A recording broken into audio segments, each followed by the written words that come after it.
पत्रकारमा आउनुहुने मेरा प्रतिस्पर्धी साथीहरू, आज मिति 2082 साल 10 महिना 22 गतेका दिन लत बुद्ध सहकारी संस्थाले आयोजना गरेको वक्तृत्व कलामा भाग लिन पाउँदा म अत्यन्तै खुसी छु। म श्री जनता माध्यमिक विद्यालयकी कक्षा 9 मा अध्ययन छात्रा निशा कटलको तर्फबाट स्वीकार्नुहोस् न्यानो अभिवादन। अब म सबैलाई नै ध्यान आकर्षण गर्दै अगाडि बढ्ने अनुमति चाहन्छु। आजको वक्तृत्व कलाको शीर्षक रहेको छ विद्यार्थी जीवनमा सहकारी शिक्षाको आवश्यकता। सर्वप्रथम त म विद्यार्थी जीवनलाई परिभाषित गर्न चाहन्छु। विद्यार्थी जीवन भनेको उच्च शिक्षा हासिल गरुन्जेलको जीवनलाई विद्यार्थी जीवन भनिन्छ।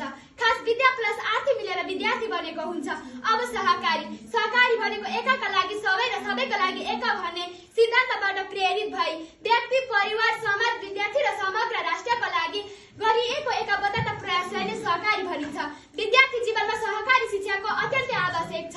विद्यार्थी जीवन भविष्य निर्माणको आधार हो।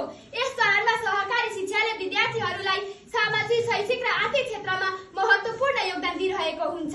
सहकारी शिक्षाले नै विद्यार्थीहरूलाई जिम्मेवारी, आत्मनिर्भर बनाउन महत्त्वपूर्ण योगदान दिन्छ।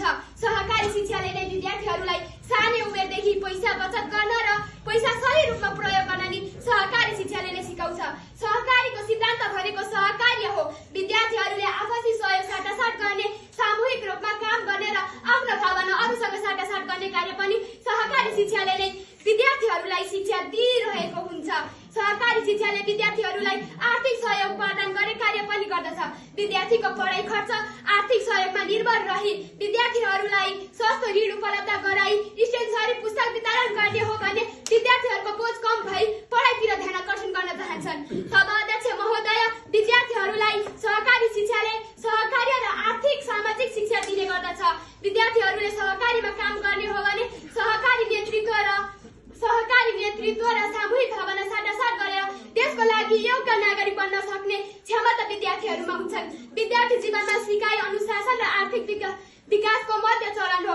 यस समयमा विद्यार्थीहरूले शिक्षा हासिल गर्न सक्ने भने आफ्नो देशलाई पनि अरू देश जस्तै विकसित देशमा लम्काउन र चम्काउन सक्छन्। सहकारी गतिविधिमा सहभागी हुँदा विद्यार्थीहरूले निर्णय क्षमता, नेतृत्व विकास र आत्मविश्वासको विकासमा चरणमा महत्त्वपूर्ण भूमिका सहकारी शिक्षाले गर्ने गर्दछ।